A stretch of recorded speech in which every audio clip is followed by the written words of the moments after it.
Quand on parle géopolitique, on parle nécessairement rapport de force, rivalité de pouvoir, géostratégie, mais aussi et surtout puissance. Soit, mais qu'entend-on concrètement par puissance? Comme le disait Reverdy, un poète français associé au cubisme et au début du surréalisme, il n'y a pas d'amour, il n'y a que des preuves d'amour. Eh bien pour la puissance, c'est pareil. Il n'y a pas de puissance, mais des preuves, ou si l'on préfère, des traductions, des illustrations de la puissance. Alors voici sans doute la meilleure, car la plus percutante et exhaustive des définitions, la définition sûre. La puissance, c'est faire, faire faire, empêcher de faire et refuser de faire. Répétons, faire, empêcher de faire et refuser de faire. Tels sont les critères essentiels de la puissance, autour desquels on peut longtemps tourner sans réel espoir de les dépasser. Entre parenthèses, ce qui est vrai pour les États, ne le serait-il pas pour les entreprises? À méditer. Prenons 3 cas géopolitiques très concrets. D'abord, les États-Unis d'Amérique. Cet État peut pratiquement tout faire, autrement dit tout entreprendre sur le plan stratégique. Il peut également faire faire, c'est-à-dire déléguer des missions à certains de ses alliés ou les entraîner dans des coalitions.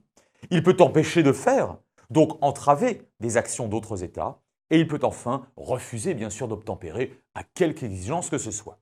Et tout cela sur l'intégralité de la planète avec des moyens phénoménaux. Alors attention, cela ne signifie pas que les États-Unis connaîtront le succès. Ces dernières décennies, ils ont échoué à plusieurs reprises, mais cela veut dire qu'ils ont presque partout et presque toujours l'initiative.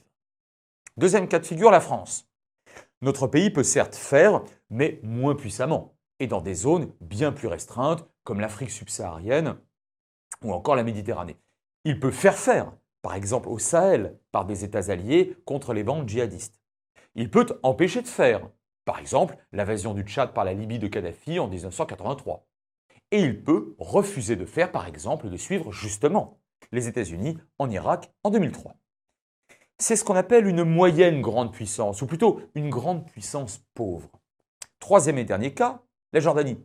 Voici un pays largement dépourvu de ressources et qui ne peut que subir les très fortes influences de ses turbulents voisins, l'Irak, la Syrie, Israël et l'Arabie saoudite notamment, n'ayant jamais pratiquement l'initiative ni la capacité de peser sur son environnement.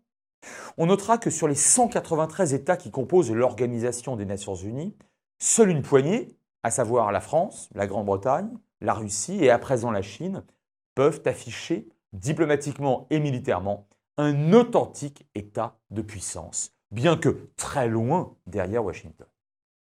Mais alors, comment s'y prendre pour parvenir à cet état de puissance?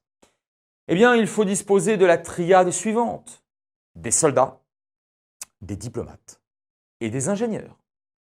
Des soldats, conceptuellement, cela signifie une armée sérieuse, pas forcément pléthorique, mais bien équipée, bien encadrée et loyale, dotée d'une force de frappe et d'une capacité de projection crédible. Il s'agit là d'un instrument décidé moins à l'emploi qu'à la démonstration, tant il est vrai qu'en géopolitique, démonstration de force vaut force. Après tout, le stratège et homme d'État prussien, Otto von Bismarck, disait à juste titre, je le cite, « La diplomatie sans les armes, c'est comme la musique sans les instruments ». Alors des diplomates aussi, justement, c'est un dispositif de professionnels de la négociation, dûment formés, loyaux bien sûr eux aussi, qui auront pour mission de faire valoir sur les tapis verts feutrés de leurs homologues étrangers les atouts, les victoires militaires le cas échéant, et autres succès économiques afin d'approcher l'objectif fixé par leur gouvernement. Les diplomates mettent en musique ou transforment l'essai, en quelque sorte, pour filer la métaphore rugbystique. Enfin, des ingénieurs et des commerciaux, en d'autres termes, une solide capacité à innover et à vendre. En effet, créer des produits à haute valeur ajoutée et à forte plus-value, c'est s'assurer non seulement un coup d'avance sur les adversaires, concurrents ou ennemis, mais encore une indépendance stratégique vis-à-vis de ses propres alliés. Et puis, bien évidemment, c'est favoriser les finances publiques et la balance commerciale. S'il manque un seul de ces paramètres, la puissance apparaîtra lacunaire, bancale et précaire.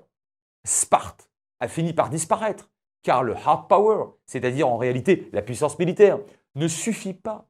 Tout comme les cités-États commerçantes italiennes de la Renaissance et d'innombrables autres petites principautés à travers le monde, qui ne juraient, elles, que par le commerce.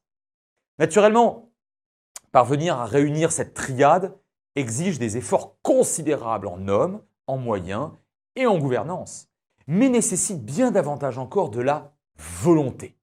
Car on ne devient pas puissant par hasard. En amont, on retrouve toujours la valorisation du savoir et une détermination à peser, ne serait-ce que pour demeurer libre de ses choix, c'est-à-dire pour être souverain.